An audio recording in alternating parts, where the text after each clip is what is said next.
You're listening to the LA Football Podcast. What's up, Los Angeles? Welcome back to the LA Football Show here on the LA Football Network, live on the My Dear 1090 ESPN Radio. Thank you all for tuning in, staying with us on this Friday. If you're on podcast platform, this is your UCLA Bruins segment. Make sure to like and subscribe to the show wherever you listen to podcasts, or if you are on YouTube, or of course, LAFBnetwork.com is where you can find everything. Our city, our network. Happy to be back with you. Some fun UCLA stuff going on right now. A lot of conversation about some big-time recruits, big-time transfers. Chip Kelly is putting in work right now, Jamal, and it's going to be exciting to talk about it. So we're going to get all into that. Show is always brought to you by our friends at BetOnline. Head to betonline.ag today. Use our promo code BELIEVE. That's BLEAV. You get a 50% welcome bonus. You can bet on all the bowl games, everything going on in sports. BetOnline has you covered. So, Jamal, for on radio, I've already introduced you twice, so I'm not going to do it again, even though for podcasts, it's new to those folks. But here we are, UCLA. We are seeing more and more. You've talked about this a ton. Everyone knows this. But I feel like more than ever, Westwood, the facility, the campus is getting like showcased more than it ever has before, because I think Chip and this football staff has really leaned into, obviously, we've talked about a lot, the transfer portals where they're getting guys. But now even with recruits saying like, look at where you get to play. I mean, the Dolphins were here all week. Tom Brady practices here in the offseason. Everyone comes to Westwood, to this facility, to hang out and play football. And you can come here, not only get a great education, you can live in a great city, great town, and do that. Is it seem like they're showcasing that more on social media in the public eye than they ever did in years past? They are, Ryan, and I'm so thrilled to death about it, because when you look at the combination of factors at UCLA in terms of this campus, this gorgeous campus that's always recognized as one of the 10 most beautiful campuses in the world for a university, sitting in between Bel Air, Beverly Hills, Brentwood, the three Bs of prime West LA property. You look at the Wasserman Center, you look at just the top-notch facilities, you look at, where this place is situated in terms of LA. And then I think what's also significant is right outside of Westwood Village, right on the intersection of Westwood and Wilshire, you see that towering building with the Wasserman sign on it.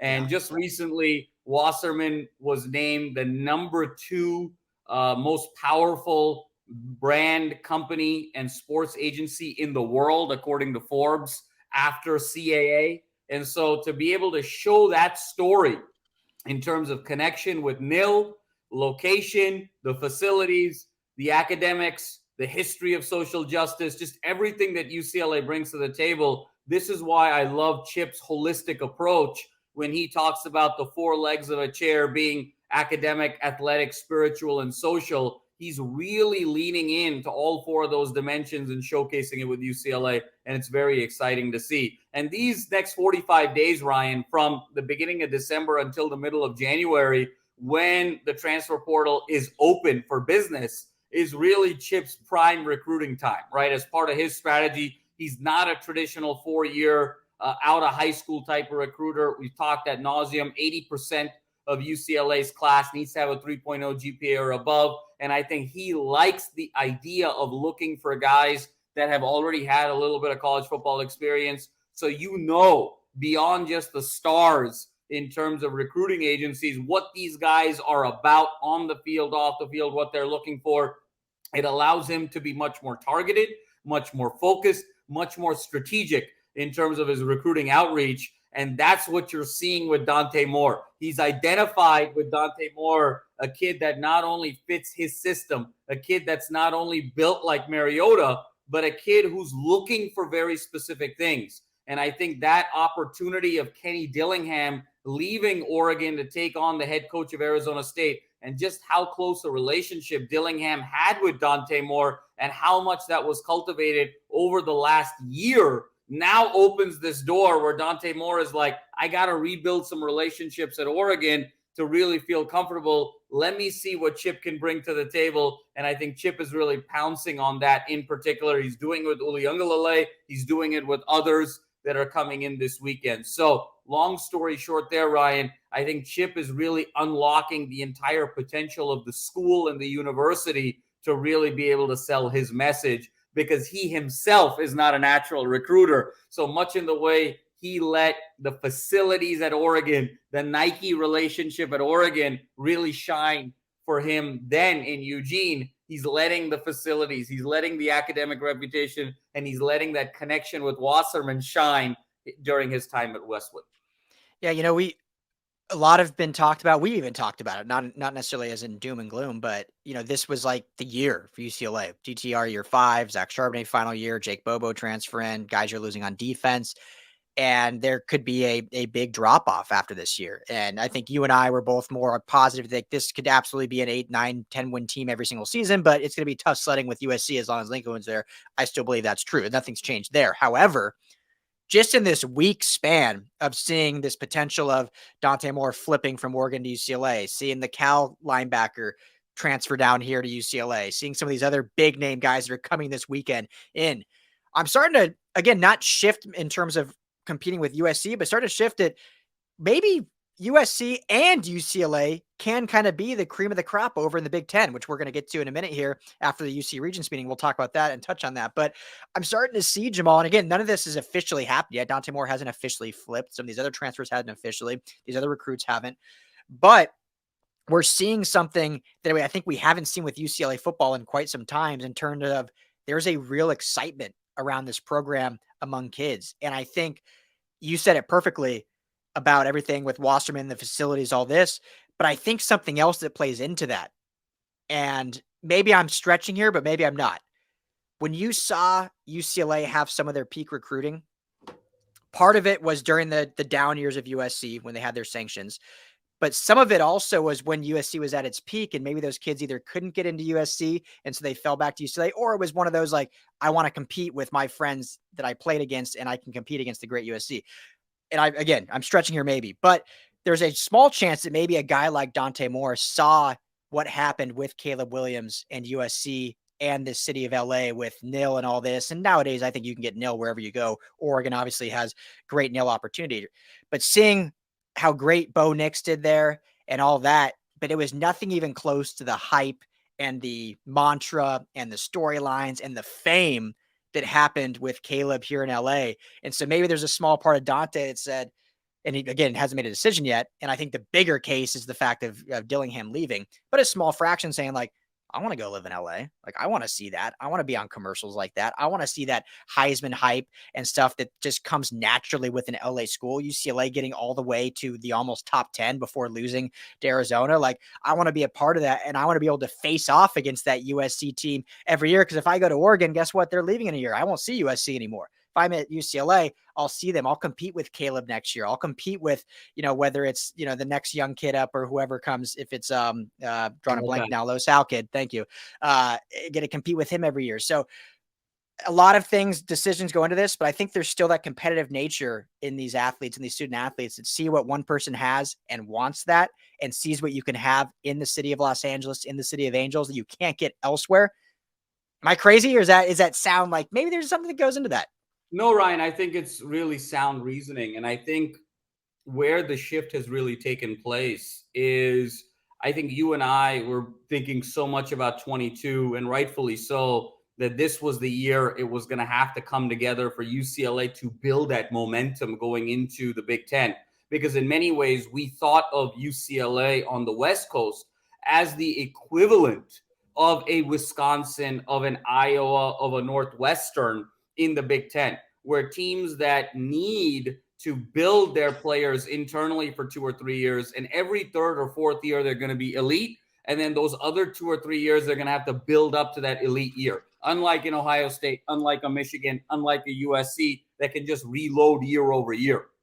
And I think what we're seeing now with the opportunity to get Dante Moore and why this is so significant is that now that gap between elite years for UCLA can actually be much shorter than 2 or 3 years. That this team has the potential to be elite every other year or even every year if the chips fall right in terms of this integrated strategy that Kelly is putting together. And when you zoom back out, Ryan, I think this is the first time now with this Big Ten move that you look holistically and you say, there's nothing that USC has that UCLA doesn't have.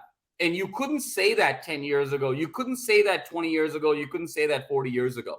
Because when you look at campus, when you look at facilities, now when you look at the Big Ten money, now when you look at access to mega donors in terms of nil opportunities, USC has Rick Caruso, UCLA has Wasserman, USC has Ming Shea, UCLA has Patrick Soon-Chong. I mean, you can go line by line in terms of these mega donors and match shot for shot. When USC came out with the John McKay Center 10 years ago, Ryan, it was considered the greatest facility in the Pac-12. Now, since then, Oregon has obviously upped their game with the Nike facilities, but you look at the Wasserman Center is better than the McKay Center. When you look at the campus, UCLA's campus is arguably as beautiful, if not more beautiful. They're in a much better neighborhood. The academics, the holistic environment is all there. So these kids are not just looking at the market of LA, and I 100% agree with you that the brand of Caleb Williams is so much greater than the brand of a Bo Nix or a Michael Penix Jr. on the West Coast.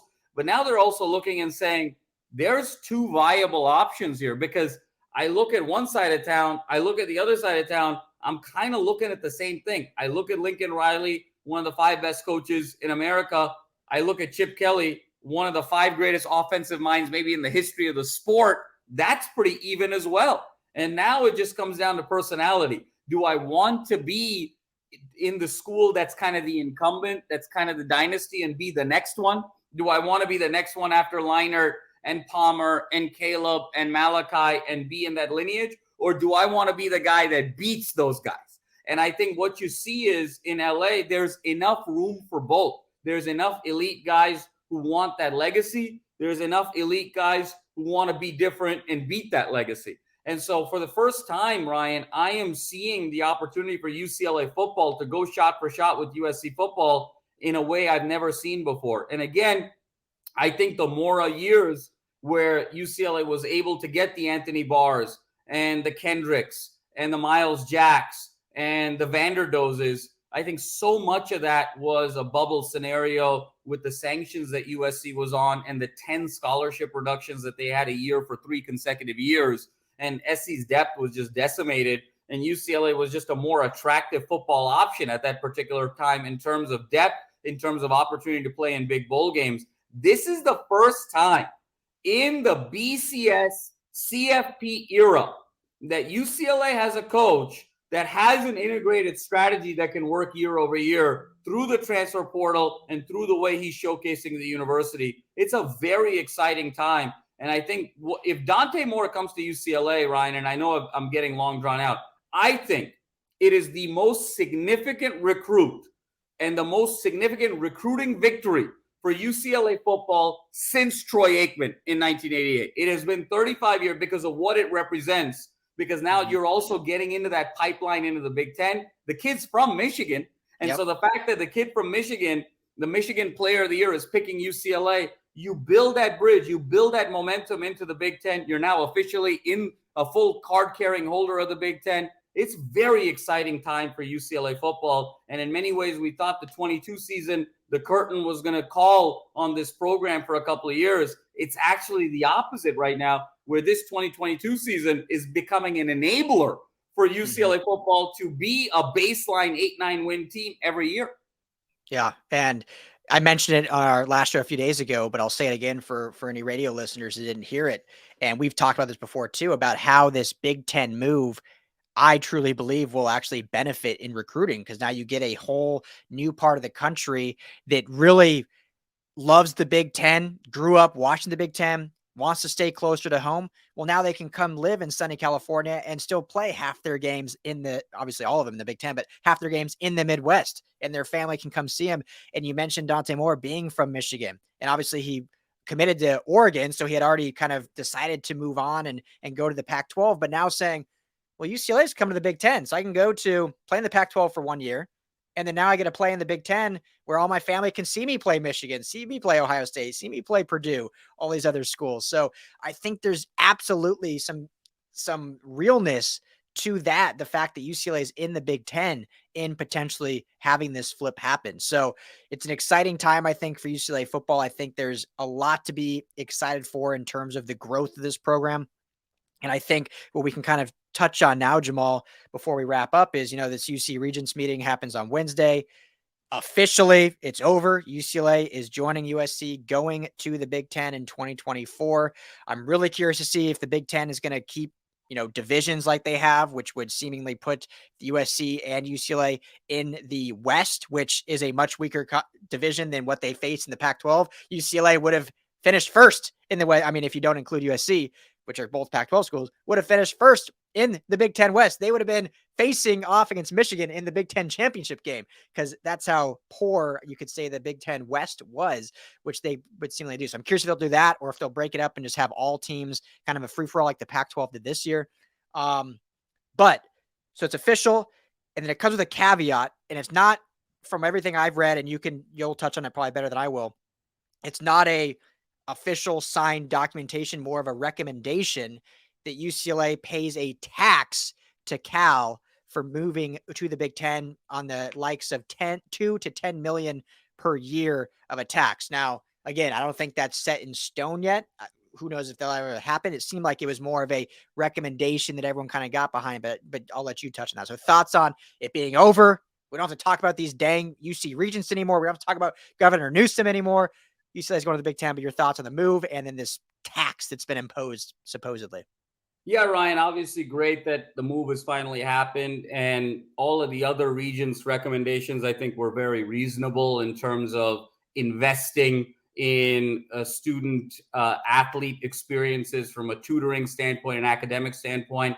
A lot of conversation around investment in terms of mental health services, which completely agree with, and absolutely the right thing to do. The one caveat in terms of going here, and this is where the Regents love to stick their nose in this stuff and pretend like they have more power than they actually do, as an organization that I believe is completely obsolete in terms of the future of higher education.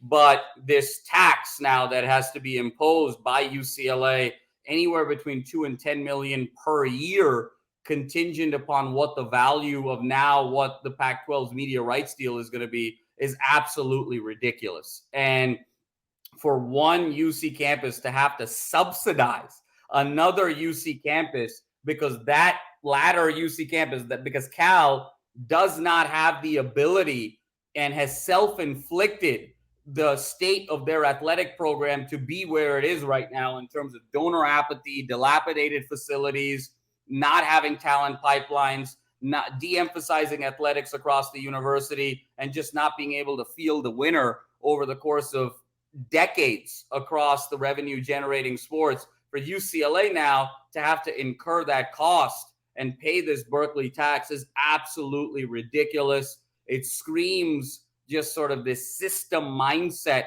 that Governor Newsom and the UC Regents are trying to push across. And it's really just screaming de-incentivizing innovation across the UC system when you have a university that's trying to get out of their own debt, coming up with clever solutions and having the brand to be able to do so. So I fully expect, I fully champion, and I fully endorse UCLA Chancellor Block and Athletic Director Martin Jarman to appeal this in terms of having to pay the tax. Obviously, it's not a legally binding agreement, but it gets a little bit fuzzy there in terms of how it's going to be enforced. The way I see this playing out, Ryan, is I think UCLA will pay Berkeley some discounted tax one time or for the first 2 years and then figure out a way to back out of it. But to be able to have to pay this tax in perpetuity for essentially a program that can't take care of itself. One is it's embarrassing for Cal,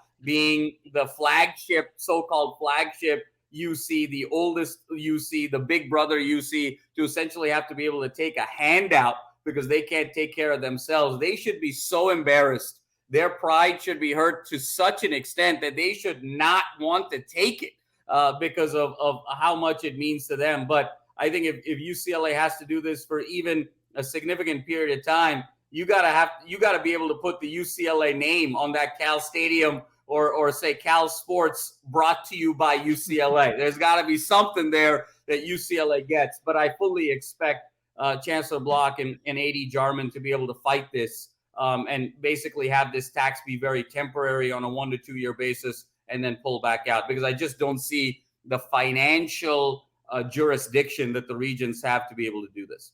Yeah, absolutely. It's silly. So I just put up here on the screen our UC flagship shirt we made. You can get that at LAFBnetwork.com. For anyone on radio or anything, just go to LAFBnetwork.com. Go to our LAFB merch, and you can find the UC flagship shirt there. Use the promo code LAFB for 25% off. And I think that is fitting. But of course, that's all the time we have for this segment. So this is our UCLA segment. Thanks for everyone tuning in. For Jamal Madney, I am Ryan Dowd. Everyone have a fantastic weekend. We will be back next week, as always, for more UCLA talk.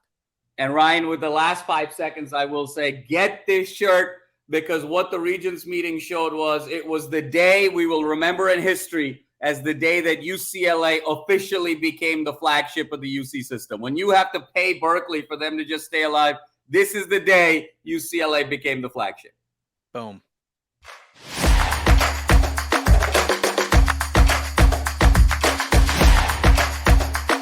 You're listening to the LA Football Podcast.